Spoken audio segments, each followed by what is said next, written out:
वल्द फैयाज अहमद कौम मीरासी, जो कि राजस्थान के चूरू साइड से रहने वाले हैं। जैसे कि हम तहकीक में गए हैं, वहाँ अज्जी कॉलोनी जैसे कि वीडियो आई हजरत मौलाना मुफ्ती मुस्तजाबुद्दीन साहब और दूसरे अहबाब और चारों तरफ से जैसे वीडियो आई, तो मैं उसी फिक्र में लग गया और जमीयत उलमा जिला फरीदाबाद के सारे साथी हल्का सुदूरों से इस पर रब्ता किया गया कि जहाँ जहाँ भी फरीदाबाद के उसमें अगर कोई बात मतलब है तो इस तरह के लोग हैं तो उनकी तहकीकात की जाए।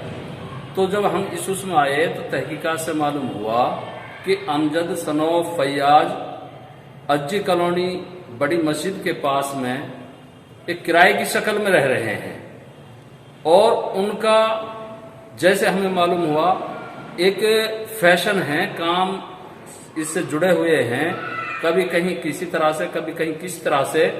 तो मैं इनकी इस हरकत से जो हैदराबाद में बल्लभगढ़ हरियाणा का नाम जिसमें अटाली गांव से भी जोड़ा गया, जिसमें कोविड-19 के उससे भी जोड़ा गया कि यहाँ फसादात में हमको परेशान, यहाँ किसी तरह का 2015 के बाद कोई फसादात नहीं हुआ, अमन चैन से हम रह रहे हैं, भाईचारा हमारा मजबूत है, प्रशासन पूरे हमें सपोर्ट दे रहा है।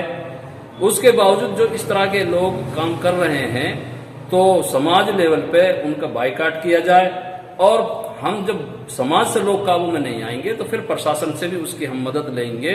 जमीयत उलमा जिला फरीदाबाद इसकी मजम्मत करती है और जो उन्होंने गुलबर्गा हैदराबाद में एक चंदे का मदद का जो सिलसिला अपने परिवार के साथ किया है तो वो बहुत गलत है, निंदनीय है। ऐसे उनके खिलाफ समाज में भी प्रशासन में भी कार्रवाई होनी चाहिए।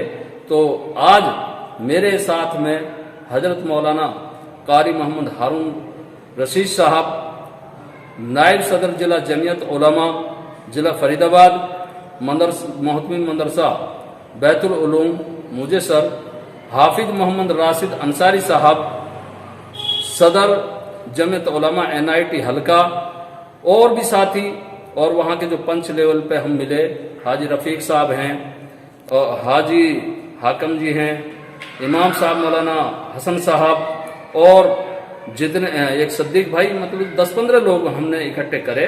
उनके घर भी गए जहाँ हमें ताला लगा मिला। तो उनकी इस तरह की इस हरकत से ना सिर्फ फरीदाबाद बेचैन है बल्कि पूरा हरियाणा, पूरा हिंदुस्तान की इस तरह के जो लोग ये काम कर रहे हैं उससे हमारी छवि खराब हो रही है, उससे हम बदनाम हो रहे हैं। इस तरह के लोगों पे कंट्रोल किया जाए, रोका जाए। उसमें हमारा एक सुझाव आया है जो अभी मशवरा में तय हुआ है कि जुमेरात को बाटा मोड़ पे मस्जिद है, उसमें हाफिज राशिद अंसारी साहब की तरफ से भी सारे साथियों ने एक मशवरा दिया कि भाई क्यों ना हम पूरे जिम्मेदार और आइमा हजरातों को इकट्ठा करके एक मशवरा और एक पंचायत की शक्ल में किया जाए। जो कोई मदद के लिए आ रहे हैं वो जरूरतमंद है नहीं है, वो भी पैसा लेके जा रहे हैं, मस्जिदों में ऐलान कर देते हैं। मदरसे वाले चाहे उनके मदरसे हैं या नहीं हैं वो भी ऐलान कर देते हैं, वो मतलब जो पैसा ले जाते हैं, और भी बहुत से ऐसे लोग। तो इससे जो सही मायने में जो मदरसों के काम कर रहे हैं, मस्जिदों के काम कर रहे हैं, या कोई बीमार है या जरूरतमंद है, उन पे वो पैसा ना पहुंच के इस तरह के लोगों पे पहुंच जाता, जैसे कि अमजद ने ये हरकत की है और भी बहुत से लोग हैं।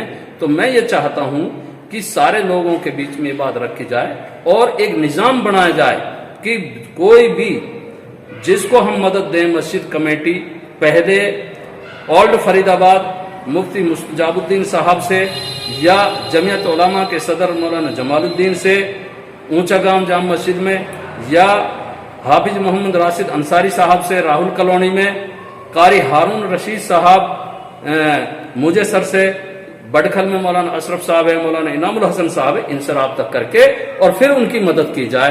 तो यही मेरा संदेश है। ऐसे लोगों से होशियार रहने की जरूरत है जिससे कि हमारी बदनामी बच सके और जो हमारा कीमती असासा है वो भी सही जगह पहुंच सके।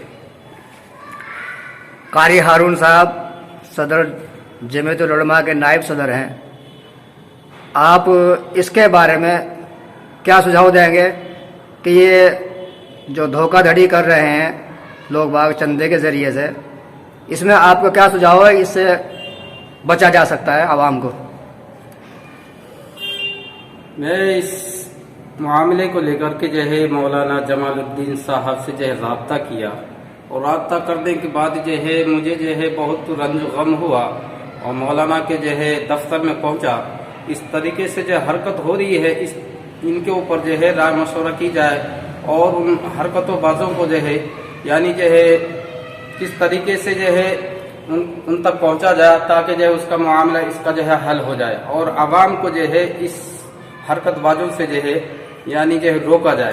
तो इसलिए जो है फिक्रमंद होकर के सभी जितने जो है जमीयत उलमा हिंद के कारकुन हैं सभी का जो है फिक्र भी हुआ और वीडियो वायरल हुआ, और सुनते ही फौरन जो है जमीयत उलमा हिंद जो है फौरन जो है इसके ऊपर जो है फिक्र लेते ही हुए यानी जो है हरकत में आ गई, और इंशाअल्लाह ये फिक्र जो है आगे भी हरकत करेगी। तो कोई भी जो गलत काम होगा तो इंशाअल्लाह जमीयत उलमा हिंद ये हरकत को जो है सुनना गवारा नहीं करता। चलिए, इस हरकत को लेकर के फरीदाबाद के आइम्माए हजरात में और आवाम में बड़ा गम का माहौल है। कहा जा रहा है कि ये वीडियो वायरल हो रही है गुलबर्गा हैदराबाद से। भाई जनाब, मैं सुबह गुलबर्गा से आया हूँ 9:30 वाली बस से। नाम? मेरा नाम मोहम्मद अमजद है, बाप का नाम? और वालिद साहब का नाम मोहम्मद फैयाज है। गांव का नाम? और हरियाणा बल्लमगढ़ से मैं रहने वाला हूँ, और गुलबर्गा से सुबह 9:30 बजे वाली बस से मैं यहाँ आया हूँ सना मस्जिद में। यहाँ मैंने ऐलान किया, कुछ लोगों ने मुझे मतलब पूछा ताछा, तो जनाब मैं गलत निकला और मैं गलत हूँ, मैं मेरी गलती को मानता हूँ। क्या पूछा? और इस अल्लाह के घर में मैं तौबा करता हूँ, आज के बाद मैं ये सब बात नहीं। गलती करे आप? तो यही गलती का मैंने झूठ बोल के अब लोगों से मदद मांगने। क्या झूठ मांगे, क्या झूठ बोले? तो यही मैंने वो कहा कि मैं हरियाणा से हूँ, कौमी दंगे फसाद का लिगड़ा हुआ हूँ, और बहन बेटी बच्चे हमारे साथ हैं, मस्जिद के मामले में थोड़ा सा ऐसा। और क्या बोले? यही मैंने बोला है। खर्चा कितना बोले? जी हाँ, चंदा के लिए मैं आया था। यहाँ कुछ लोगों ने मेरे से पूछताछ की तो मैं गलत निकला हजरत। मैं मेरी गलती को मान रहा हूँ, इस अल्लाह के घर में भी मैं तौबा कर रहा हूँ, आज के बाद मैं इस काम को नहीं। मस्जिद से पहले कहाँ पे गए थे आप? जो पैसे आपके जेब में? हम लोग ये गांधी चौक ही आपका निकालिए पैसे और दिखाइए जरा लोगों को। मस्जिद में हूँ। गांधी चौक पे गए थे आप? जी, दिखाइए। नहीं, मोहल्ले में मैंने घूम के किया है। ये कितने पैसे होंगे? ये होंगे 1000-1500 रुपये जो भी। 2-3 ठीक है जी। ये पैसे तुम्हारे ये हाथ में पकड़िए, और जो सना मस्जिद में किए थे वो पकड़िए हाथ में। ये कितने टोटल अमाउंट? 4,500। ये 4,500 रुपये ये भाई साहब मस्जिद में ये बोल के लिए हैं कि मस्जिद में मेरी तकलीफ है, मुझे खर्चा है, और मस्जिद जलाए, मुसलमानों पे जुल्म करे। ये पैसे सना मस्जिद के 4,500 रुपये। उससे पहले जो गुलबर्गा से आप आते ही यादगीर में गांधी चौक से लेके अजीज कॉलोनी बस स्टैंड तक इतने पैसे जमा किए, ये वो किए, वो मस्जिद के बाहर का काम वो हम उस पर नहीं देख रहे, और हो सकता है ये भी 3,000 के ऊपर है। अब ये जो पैसे हैं ये गरीब का हक मार के ये यहाँ पे आके ऐसे ये लोग कर रहे हैं। तो जो हकदार हैं, जो गरीब हैं, उनके पैसे उनको नहीं मिल रहे हैं। ये बाहर से आते हैं, ऐसा काम करते हैं, हर साल इनका आना जाना रहता है, ये इनकी हकीकत है। और ये बता रहे हैं कि इनके साथ 22 लोग हैं। ये पहले हरियाणा से दिल्ली आए, दिल्ली से हैदराबाद आए, हैदराबाद से ये बता रहे हैं कि गुलबर्गा के हजरत बंदा नवाज के सदर रहमतुल्लाह अलैह दरगाह के पास से रूम लेके रुके हुए हैं, वहाँ पे उनके बीवी बच्चे हैं, तो वहाँ से ये यादगीर आके इतने पैसे ले रहे हैं, ऐसे बता रहे हैं। क्या मैंने ये सही कहा? जी बिल्कुल सही कहा। बिल्कुल सही कहा। आप कितने महीने से निकले हुए हरियाणा से? हमें 3 महीने करीब। 3 महीने से करीब हुए। अब ये इनके हाथ में 4,500, ये 3,500, एक ही दिन के 8,000 रुपये पैसे है, तो आप कैलकुलेशन कर सकते हैं। और ये फोटोज जो लोगों को बता के किया जा रहा है, ये बता रहे हैं इनकी फोटो है, और ये जो है ना ये दूसरे फोटोज हैं। ये जो वहाँ पे हरियाणा में कुछ हुआ था ये 2 साल पुराना है, और ये हमें बता रहे थे लॉकडाउन से पहले बोले, फिर उसके बाद लॉकडाउन के बाद में बोले। ये सारी इनकी हकीकत सबके सामने है। अब यहाँ से ये पता नहीं कहाँ जाएंगे, और मेरी गुजारिश है सबसे कि ये ऐसे लोगों के लिए इंक्वायरी करें। और ये अच्छे अच्छे लीडरों का नाम भी खराब कर रहे हैं। ये बता रहे हैं कि ओवैसी साहब आए थे, 3 लाख रुपए हमें दिए, और उसमें क्या है वो मदद करने के बाद फिर हम लोग वहाँ से निकल के फिर लोगों से हेल्प लेने के लिए निकले। अब ये फोटो से तो लग रहा है 3 साल पुराने हैं। अब ये हमें बता रहे हैं एडिटिंग है पूरे, फोटो एडिट है, ये फोटो पूरी एडिटेड है, और पूरे ये भी एडिटेड है। ये ऐसे एल्बम बना के ऐसे लोगों से कर रहे हैं। अब पता नहीं है क्या क्या कर रहे हैं। ऐसे लोगों से आप अलर्ट रहिए, और सबको इसके बारे में इन्फॉर्म कीजिए। क्या मैंने सही कहा? जी, बिल्कुल आप जो ये सही कह रहे हैं, आप पूरा दिल से कबूल रहे जी हैं? हाँ, मेरे बिल्कुल दिल से मैं तौबा कर रहा हूँ अल्लाह के घर में। हाँ। आज के बाद मैं भी नहीं कहूँगा। अभी हमारे आप- डराने से, नहीं, ये बोलने से, नहीं, ये करने से? नहीं नहीं, कोई हाँ। डराने से नहीं है। अब मैं मदद लूंगा तो सिर्फ मेरी जरूरत के मुताबिक। मैं बच्चे कह कर हूँ साफ साफ, भाई मैं मेरी जरूरत के लिए मदद ले रहा हूँ। अच्छा, जो 3.5 महीने से आप कितने पैसे की अब तक? नहीं, 3.5 महीने कोई पैसा नहीं, जो मैं मिलता था मैं बच्चों को पहुँचा देता था। बच्चों को पहुंचा देते थे। और ये बता रहे हैं कि इनके 4 भाई हैं और इनकी माँ है और उनके बाप बीमार हैं। और ये सारी तफ्तीश आपको इन्हीं के वीडियो में मिलेगी। इनके बाप की उम्र ये बता रहे थे 75 साल, और इनके माँ से हमने बात किया तो उनकी माँ की उम्र 55 साल बता रहे हैं। और इनके आईडी कार्ड और वोटर आईडी के हिसाब से इनकी खुद की उम्र है 47 साल।